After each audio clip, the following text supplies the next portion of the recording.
मतलब आप कह रहे हैं कि कॉपी कर रहे हैं। एकदम हर चीज जो जो तेजस्वी जी कहते हैं वो कल हो जाता है, आज कहते हैं कल होता है।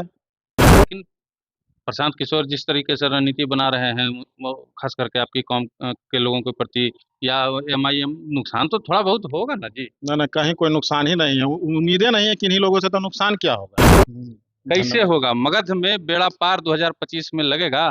नहीं नहीं, मगध ही नहीं पूरे बिहार में बेड़ा पार लगेगा। चारों तरफ तो देख ही रहे हैं कि तेजस्वी जी का जय जयकार है। वो कहाँ जाएंगे अब? तेजस्वी जी युवा हैं, युवाओं का बिहार है।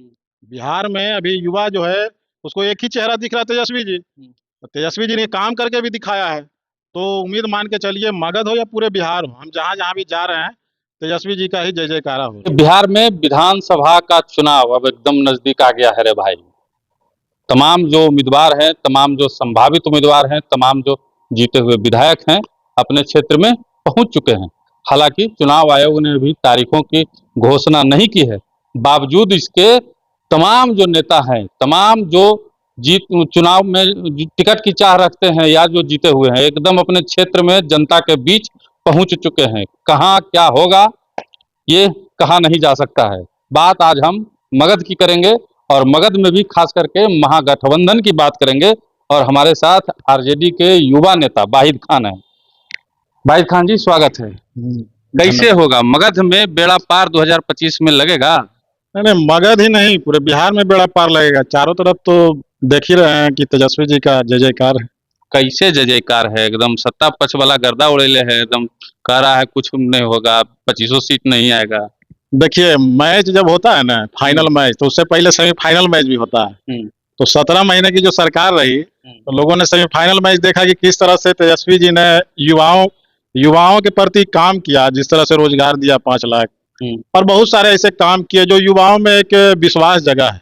इसे चारों तरफ अंधेरा था, ना रोजगार आपको है, चारों तरफ जो है बेरोजगारी का आलम है, महंगाई का आलम है। वहां पर जो है लालटेन लेके तेजस्वी जी युवाओं के बीच में आए और रोशनी देने का काम किए, और बड़े पैमाने पर रोजगार मिला। तो बिहार के युवा तो देख रहे हैं कि एक ही उम्मीद है, एक ही उम्मीद है तेजस्वी जी।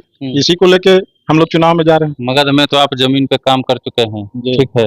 मगध में तमाम जो जिले हैं, चाहे शेखपुरा हो, नालंदा हो, सब जगह आप जाते रहते हैं, जमीनी कार्यकर्ताओं से मिलते हैं। क्या देख रहे हैं, क्या रुझान रहेगा इस बार?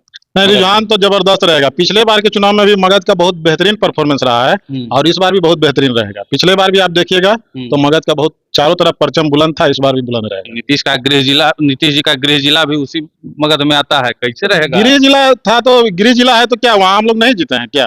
अभी भी वर्तमान में हमारे तो विधायक वहाँ है ही हैं। और देखिए, निराशा चारों तरफ है, चाहे वो गृह जिला हो या कोई भी जिला हो। इनका जो काम जो हुआ 20 वर्षों में, लोग देख रहे हैं कि चारों तरफ निराशा छाई हुई है, युवाओं में कोई उम्मीद नहीं दिख रहा है। चारों तरफ बेरोजगारी का आलम है, महंगाई है, भ्रष्टाचार है। भ्रष्टाचार देख लीजिए किस पैमाने पर चला गया है। तो अब कहाँ जाएंगे? अब तेजस्वी जी युवा हैं, युवाओं का बिहार है। बिहार में अभी युवा जो है उसको एक ही चेहरा दिख रहा है, तेजस्वी जी। तो तेजस्वी जी ने काम करके भी दिखाया है, तो उम्मीद मान के चलिए मगध हो या पूरे बिहार हो, हम जहाँ जहाँ भी जा रहे हैं तेजस्वी जी का ही जय जयकारा हो रहा है। आप जिस कौम से आते हैं उस कौम में भी जो है फूट डालने का प्रयास किया जा रहा है। एक तरफ एमआईएम आ जाएंगे, दूसरी तरफ प्रशांत जी भी फूट डालने का प्रयास कर रहे हैं, तोड़ने का वोटर को। देखिए, हम जिस समाज से आते हैं या कोई भी समाज का जब मामला आता है, कोई भी मुद्दा आता है, तो वहाँ जनता ये देखती है कि हमारे मुद्दे पर खड़ा कौन उतर रहा है। तो खड़ा तो हर समय तेजस्वी जी उतर रहे हैं, राष्ट्रीय जनता दल उतर रही है। चाहे एनआरसी का मुद्दा ले लीजिए आप, एनआरसी सीए का जब मामला है तो सड़कों पर उतरने का काम किसने किया? सड़क पर तेजस्वी जी थे। अभी आप देखिए, इससे पहले जो अभी मामला आया SIR वाला है, सड़क पर कौन है? तो हमारे मुद्दे को, मेरे समाज का मुद्दा हो या किन्हीं समाज का मुद्दा, अगर जो नेता, जो दल आपके मुद्दे को लेकर उतरेगा, उस पर ही ना भरोसा जताएगा। ऐसे तो सब लोग बोलते हैं, लेकिन बोलने से नहीं ना होगा, सड़क पर उतरने से होगा, काम करने से होगा, भरोसा जताने से होगा। भरोसा तो लोग की सिर्फ तेजस्वी जी में देख रहे हैं। लेकिन प्रशांत किशोर जिस तरीके से रणनीति बना रहे हैं वो खास करके आपकी कौम के लोगों के प्रति, या एमआईएम, नुकसान तो थोड़ा बहुत होगा ना जी। ना ना, कहीं कोई नुकसान ही नहीं है, उम्मीदें नहीं है किन्हीं लोगों से, तो नुकसान क्या होगा? कोई उम्मीद ही नहीं है। कोई भी, हम तो बता रहे हैं कि कोई भी मामला हो, उस मामले पर अगर खड़े उतरते तेजस्वी जी, राष्ट्रीय जनता दल। इसके बाद आपको बताइए प्रशांत किशोर जी कौन ऐसा मुद्दा लेके अभी चल रहा था आपको जाके ये SIR वाला जो मामला चल रहा है, तो कहीं तो कुछ दिख नहीं रही है कि प्रशांत किशोर जी SIR के मुद्दे पर कहीं घूम रहे हैं। वो तो अपना ही रणनीति लेकर घूम रहे हैं। अब बिहार सरकार 125 यूनिट बिजली फ्री दे रहा है, 1100 रुपया पेंशन कर दिए, सब कुछ तो दे रही है। इनको तो पता ही नहीं था कि बिहार में क्या क्या करना है। वो तो तेजस्वी जी बताए कि क्या क्या करना है आपको। हम आएंगे तो हम ही करें। बोले अच्छा आप आइएगा, तो अच्छा आपसे पहले हम करते हैं। तो 20 साल में इनको याद नहीं आया कि 125 यूनिट फ्री करना है। बिहार में इतनी गरीबी है कि बेचारे बिजली जला रहे हैं, उनको बिजली बिल देना बड़ा मशक्कत हो रहा है। तब इनको लगा कि नहीं 125 दिया जाए। मैं बेगूसराय में मौजूद था, वहीं तेजस्वी जी का कार्यकर्ता संवाद चल रहा था।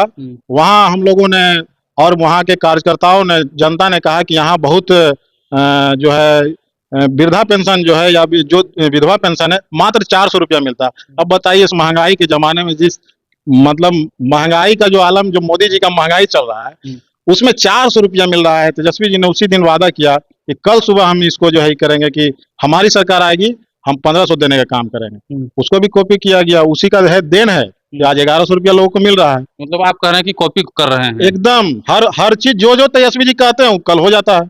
आज कहते हैं कल होता है। तो मैंने क्या लगता है इस बार जो है 2025 में सरकार बन जाएगा? तेजस्वी सरकार एकदम बन जाएगी। 125 यूनिट से थोड़े ना काम चलने वाला है। 200 यूनिट बिजली फ्री हम लोग करेंगे, 1500 रुपया वृद्धा पेंशन देंगे। एकदम हर हाल में सरकार बनेगी। चारों तरफ आप घूमिए ना, मगध का इलाका हो, सीमांचल का इलाका हो, पूर्वांचल का इलाका हो, जहां चले जाइए युवाओं में इतनी जबरदस्त क्रेज तेजस्वी जी के प्रति कि मत पूछिए। क्यों लोगों से पूछते हैं हम लोग कि भाई तेजस्वी जी एकदम आए तो इतना भीड़ हो गया। बोले क्या कहे, बेरोजगारी का प्रदेश है, चारों तरफ बेरोजगारी का आलम है। वहाँ क्या है, तो लग रहा कि सीमांचल में पप्पू जी खेला बिगाड़ेंगे। ना पप्पू जी तो पहले भी चुनाव लड़े तो कितना खेला बिगाड़े आप लोग देख ही रहे हैं। पप्पू जी क्या बिगाड़े? अब एक आदमी से लड़ना हो आप लोगों को तब ना भाई, खाली एनडीए से लड़ना है तो खाली एनडीए से लड़ लेंगे। एनडीए के अलावा प्रशांत किशोर अलगे बैठल हैं, पप्पू यादव जी अलगे, तेजस्वी जी को चाहते नहीं है मुख्यमंत्री बनने देना, जैसा बयान देते हैं। देखिए किसी का चाहने या नहीं चाहने से तो कुछ होना नहीं है। जो जनता चाहेगी वही होगा। जनता तेजस्वी जी को मुख्यमंत्री मान चुकी है एकदम से। हाँ एकदम, कहीं कोई एक बट नहीं। तेजस्वी जी मुख्यमंत्री होने जा रहे हैं एकदम 100%। लिख लीजिए इसको आप। चलिए देख लीजिए, वाहिद खान एकदम साफ तौर पे एकदम पूरा एकदम ठोक बजा के बोल रहे हैं कि तेजस्वी जी मुख्यमंत्री 2025 में होने जा रहे हैं। अब देखना ये होगा कि जिस तरीके का बिहार का माहौल है बेरोजगारी को लेकर के, और भी जो कई मुद्दे हैं सरकारी नौकरियों को लेकर के जो मुद्दे हैं, उस मुद्दे पर युवा तो तेजस्वी जी का साथ देती हुई नजर आ रही है। और तमाम जो सर्वे है, रिपोर्ट है, उसमें भी जो है तेजस्वी जी का नाम सबसे आगे आ रहा है इन मुद्दों को लेकर के। अब देखना होगा कि 2025 में जनता जो है तेजस्वी यादव को और महागठबंधन को कितना सपोर्ट देती है, और ये चुनाव में के बाद जो है सरकार बना पाते हैं या नहीं बना पाते हैं।